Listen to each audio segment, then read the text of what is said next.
በስመ ስላሴ በስመ አብ ወወልድ ወመንፈስ ቅዱስ አሐዱ አምላክ ዘለዓለም ስላሴ ሰላም እግዚአብሔር ምስ ኩላትኩም ይኹን ክቡራት ስድራቤት ንሕጂ እውን ከምቲ ኣብቲ ኣርእስቲ ዝረኣኹሞ ኣጋንንቲ ዘይክእልዎ ወይም ርኩሳት መናፍስ ኣዝዩ ዘርዕዶም ጸሎት ኣየና እዩ ዝብል ሓፂር ትምህርቲ ኢና ክንመሃር ማለት እዩ እሞ ከም ናይ ኣምላኽ ፍቓድ ምስጢር ዝገልጽ እግዚአብሔር ኣምላኽ ከዓ ምስጢሩ ይግለጸልና።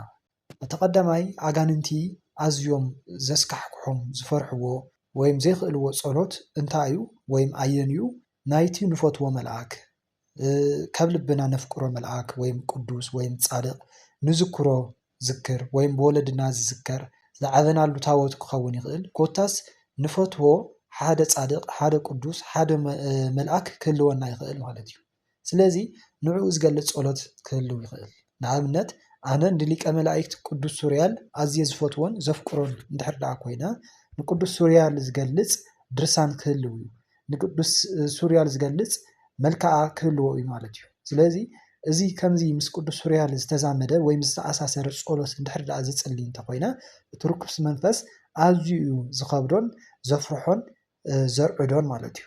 እቲ ካልኣይ ከዓ እቲ ኣባኹም ዘሎ ርኩስ መንፈስ ወይም ሂወትኩም ዘበላሽወልኩም ዘሎ ርኩስ መንፈስ መን ምዃኑ ፈሊኻ ምፍላጥ እዩ።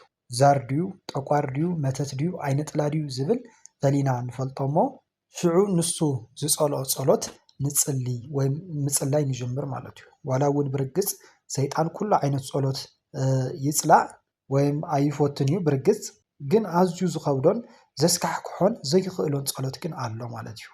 ንኣብነት ናይ ጠቋር መንፈስ እንተሪእና ደፋር እዩ ዘምስል እዩ እቲ መንፈሳውነት ዝላማመድ እዩ ዳዊት ደጋሚ እየ ዝብል እዩ ማለት እዩ ዘድፍጥ ወይም ዝሕባእ እዩ። ስለዚ ከምዚ ዓይነት መንፈስ እንታይ ዓይነት ጸሎት እዩ ዘዳኽሞ እንተይልና ወይም እንታይ ዓይነት ጸሎት እዩ ዘይክእሎ እንተይልና ናይ ስላሴ ዝገልጽ ንኣብነት ሰይፈ ስላሴ ሰይፈ መለኮት መልክዓ ስላሴ ከምዚ ስላሴ ዝትንክፍ ጸሎት ፈጺሙ ኣይኽእልን እዩ ኣዝዩ እዩ ዘዳኽሞ ማለት እዩ። እቲ ሳልሳይ ኣጋንንቲ ዘይክእልዎ ጸሎት ኣየን እዩ ዝብል ኣርጋኖን እዩ። ኣርጋኖን ኣባ ጊዮርጊስ ዘጋስጫ ኣቦና ዝተፈላለዩ ተፈጥሮ ዝኸበሩ ኣእማን መዓድናት ኮታስ ብዝተፈላለየ ተፈጥሮ እንዳመሳጠረ ነዴና ንክብርተ ክቡራን ቅድስተ ቅዱሳን ወላዲተ ኣምላክ ድንግል ማርያም ዘመስገነሉ ከምኡ እውን ምስ መጽሓፍ ቅዱስ እንዳመሳጠረ ዘመስገነሉ እዩ። ብእውነት እዚ ጸሎት እዚ ከም መዓር ወለላ ኣዝዩ ንኣንደበትካ ዝጥዕም ጸሎት እዩ።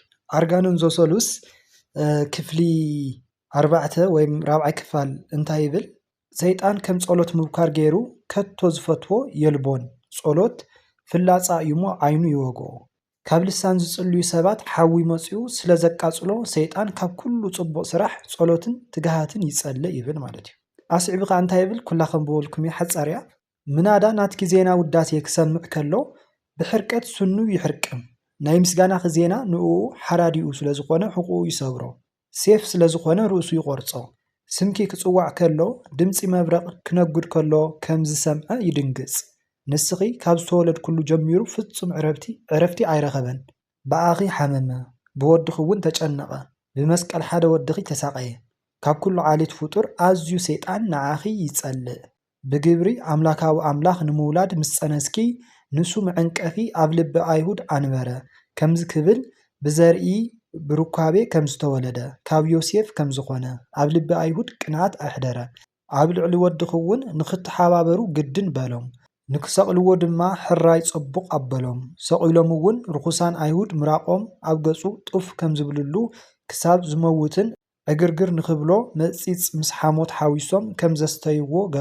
ዘስትይዎ ገበሮም ሞይቱ ድሕሪ ምቕባሩ እውን ኣብ መቃብሩ ሓለውቲ ከም ዝሾሙ ንኣይሁድ ጠበሮም እቶም ሓለውቲ ከም ዝተንስአ ብዝነገሮም ግዜ ካልኣይ እውን ጠበሮም ነቶም ሓለውቲ ወርቂ ከም ዝህብዎም ናይ ትንሳኤ ምስክርነት ብሓሶት ክምስክሩ ለይቲ ንሕና ደቂስና ከለና ደቀ መዛሙርቱ መጺኦም ሰሪቖም ወሲዶሞ ንኽብሉ መሃሮም ብግዜ ዕረፍቲ እውን ካብ ኩሎም ቅዱሳን ኣዝዩ ሰይጣን ንዓኺ ስለ ዝጸልእ ንሬሳኺ ሓዲጎምዎ ክሳብ ዝሃድሙ ንሓርበኛታት ኣይሁድ ኣብ ልዕሊ ደቂ መዛሙርቲ ወድኺ ብጽልኢ ኣለዓሎም ይብል።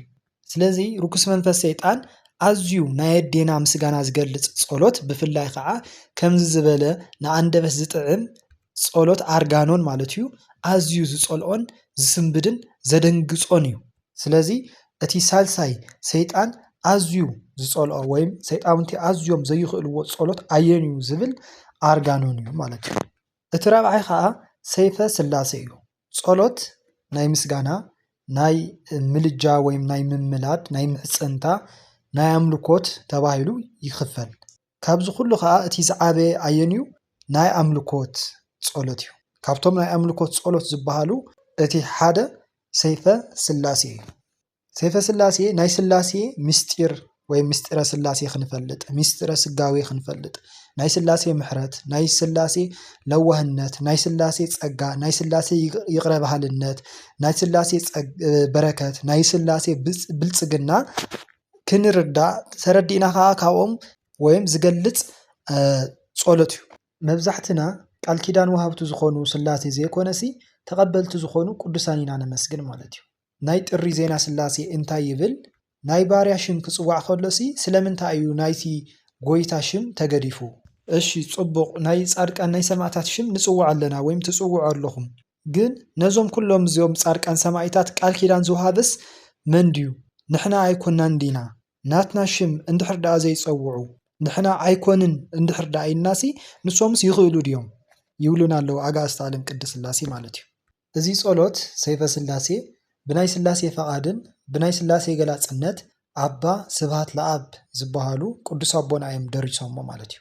ነዚ ጸሎት እዚ ከዓ ንጽልዮ ኣብ ወርሒ 7 ወይም ናይ ስላሴ ክብረ በዓል ጥራይ ዘይኮነሲ ልክዕ ከም ናይ ውዳሴ ማርያም በብዕለቱ ክንጽልዮ ዝተዳለወ እዩ።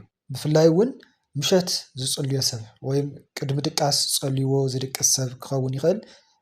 ምሸት ለይቲ ተላዒሉ 6 ሰዓት 7 ሰዓት ዝጽሊ ሰብ ዓብይ በረኸት ኣለዎ ማለት እዩ። ዓብይ ዓስቢ ኣለዎ።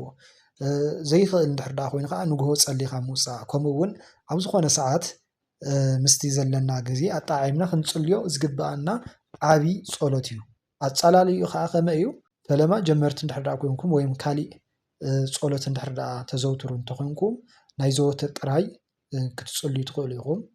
ብምቕጻል ብፍላይ ጀመርቲ እንተኮይንኩም ጸሎት ቀስ በቀስ እንዳወሰክካ ስለ ዝኽየድ መንፈሳዊ ዕቤት ከምኡ ስለ ዝኾነ ናይ ዘወትርን ሰይፈ መለኮትን ብምጽላይ እውን ይከኣል እዩ። ተዘይኮይኑ ከዓ ናይ ዘወትርን እቲ ናይ ዕለትን ልክዕ ከምቲ ናይ ውዳሴ ማርያም ንገብሮ ከምኡ ክትጽልይዎ ትኽእሉ ኢኹም ማለት እዩ። ካልእ ከዓ ምግቢ በሊዕኻ ይጽሎ ዶ ንዝብል ዝኾነ ጸሎት ምስ ከብዲ ዘይኮነሲ ምስ ልብን ምስ ቀልብን ዝተኣሳሰረ እዩ ጸሎት ክንብል ከለና። ስለዚ ካብ ክብሪ ኣንጻር ከምኡ እውን ቅድሚ ናይ ስጋ ምግቢ ናይ ነፍሲ ምግቢ ክነቐድም ስለ ዘለና ከምኡ ከዓ በሊዕና ክንጽሊ ከለና እቲ ስጋና ኣዝዩ ስለ ዝኸብደና እቲ ሰውነትና ማለት እዩ ስጋና ልዕሊ ሰይጣን እውን ትፍትነና ስለ ትኽእል ወይም ስለ ትፍትነና ከበልዓና ተትንጽሊ ጽቡቕ እዩ ዝበለጸ ወይም ዝሓሸ ይኸውን ማለት እዩ። ካልእ እንታይ ዝብሉ ኣለዉ? ተጀሚርካዮስ ኣይቋረጽን እዩ ኣጋንንት ይወዓካ እዩ ወይም ኣጋንንት የውቅዕ እዩ ዝብል እውን ኣሎ ዝብሉ ሰባት እውን ኣለዉ ማለት እዩ። ማለት ኣገዳዲ ዝኾነ ኩነታት ተዘይተፈጢሩ ማለት እዩ። ማለት ሰባት ኢና ብዙሕ ማሕበራዊ ጉዳይ ክህልወና ይኽእል እዩ ማለት እዩ። ሓዘን ከጓንፈና ይኽእል ወይም ዝተፈላለየ ብከቢድ ዝኾነ ፀገም ዘይፀለና ክንውዕል ንኽእል ኢና። ኮይኑ ግን እንዳኸኣልና ጸሎት ክነቋርጾ ኣይግባኣናን እዩ። ካብኡ ከዓ ናይ እግዚኣብሔር ሓላውነት ጸሎት ስለ ዝጸለና ይሕልወና። ጸሎት እንድሕር ዳኣ ዘይጸለና ከዓ ናብ ኣጋንንት የውቅዐና ማለት ኣይኮነን። እግዚኣብሔር ኩሉ ሻብ ይሕልወና እዩ። ጸሊና ክኸውን ይኽእል ዘይጸለና ማለት እዩ። ግን ኣብ መንፈሳዊ ኩናት ኮይና ነቲ ርኩስ መንፈስ እንዳተቃለስና ከለና እቲ ዕጥቅና እንድሕር ዳኣ ደርቢና ግን ከጥቅዐና እውን ይኽእል እዩ ማለት እዩ። ከውዐና እዩ ማለት ወይም ይዋቃዕ እዩ ማለት መፅኡ ብጣርባን ወይም ብፅፊዒት ኩዕና ዘይኮነሲ ክፀፍዓና ማለት እየ ዘይኮነስ ሂወትናስ ከባላሽወልና እዩ ንምባል ተደልዩ። ስለዚ ጸሎት ክቋረጽ የብሉን። ጸሎት እንድሕር ዳኣ አቋሪጽና ከዓ ሰይጣን ይፈታተነና ማለት እዩ። ግን ሰይፈ ስላሴ ፈሊኻ ዘይኮነሲ ኩሉ ዓይነት ጸሎት ክቋረጽ ኣይግብኦን። እዞም ከምዚ ዝብሉ ዘለዉ ነቲ ጸሎት ከይንጽልዮ ናይ ስላሴ በረከት ከይንረክብ ናይ ስላሴ ጸጋ ከይንረክብ ናይ ስላሴ ሓላውነት ንኸይንረክብ ሰይጣን ዝፈጥሮ ዘሎ ተራ ዝኾነ ወረ እዩ። ሕጂ ኣብ መወዳእታ ንሪኦ ከዓ ብምንታይ ይፍለ ሰይፈ ስላሴ ካብ ካልኦት ጸሎት ብኸመይ ይፍለ እንተይልኩም ምስጢረ ስላሴ ምስጢረ ስጋዌ ኣዝዩ ብዝተብራህረ ኩነታት ዝገልጽ እዩ። ካልእ ኣብ ምምዕታብ ዘሎ ሓይሊ ናይ ስላሴ ሽም ክብሪ ናይ ስላሴ ሓድነትን ሰለስተነትን ኢለ ከምቲ ምስጢረ ስላሴ ዝበልክዎ ብዕምቀት ይገልጸልና። ናይ ጰራቅሊጦስ ናይ መንፈስ ቅዱስ ሓይሊ መጽንዕ ምዃኑ መንጽሄ ምዃኑ ስላሴ መገብትና ስላሴ ከባቴ ኣበሳ ምዃኑ ብሓፈሻ ናይ እግዚኣብሔር ናይ ስላሴ መንነት ንርዳኣሉ ንፈልጠሉ ናይ ስላሴ ምሕረቱ ንቐምሰሉ ናይ ስላሴ ፍቕሪ ንረኽበሉ ዝተፈጠርናሉ ዓላማ እንፍጽመሉ ዓይነት ጸሎት እዩ። ካልእ ከዓ ሰይፈ ስላሴ ብፍላይ ናይ ዛር መናፍስቲ ዘለዎ ሰብ ጠቋር ከምዚ ዝዳፈር መንፈስ ማለት እዩ። መተት ዝሕደሶ ሰብ ከምዚ ዛር ዝሾም ወይም ዘንግስ ሰብ ኣውደ ነገስ ኮኸብ ቆጻሪ ዝኾነ ብሓፈሻ ናይ ድፍትርና ስራሕ ዝሰርሕ ሰብ ኣዝዩ ሰይፊ ስለ ዝኾነ ከምቲ ካብቲ ሽሙ ንርድኦ ማለት እዩ ናይ ስላሴ ሰይፊ ስለ ዝኾነ ይቋራርጾ እዩ ማለት እዩ። መብዛሕትኦም ደፋትር ከዓ ኣዝዮም ካብቲ ዘፍርሖም ዓይነት ጸሎት ሰይፈ ስላሴ እዩ። ኣብዚ ናተይ ተመክሮ ኣሎ ምናልባት ንመመሃሃሪ መታ ንኾነና ሕፅር ኣቢለ ገልጸልኩም ማለት እዩ። ብዝኾነ ኣጋጣሚ ዝፈልጦም ሓደ ናይ ቅዳሴ መምህር ኣለዉ። ሽዑ ደፍተራ ምዃኖም ምስ ፈለጥኩ ምርምር ክሰርሓሎም ደልየ ማለት እዩ። ማለት እንታይ ደፋትር እንታይ እዩ ዘጽልኦም እንታይ ዓይነት ጸሎት እዮም ዝጸልኡ እንታይ ዓይነት ባህሪ እዮም ዝጸልኡ ዝብል እንዳተመራመርኩሎም ማለት እዩ። ማለት ከም ብምስጢር ማለት እዩ። ንሶም ኣይፈለጡንን ኣነ ግን ንኸምኡ ናቶም ደጋፊ መሲለ ወይም ናቶም ፈታዊ መሲለ ይመራመረሎም ነይረ ወይም ትምህርቲ ይቐስም ነይረ ማለት እዩ።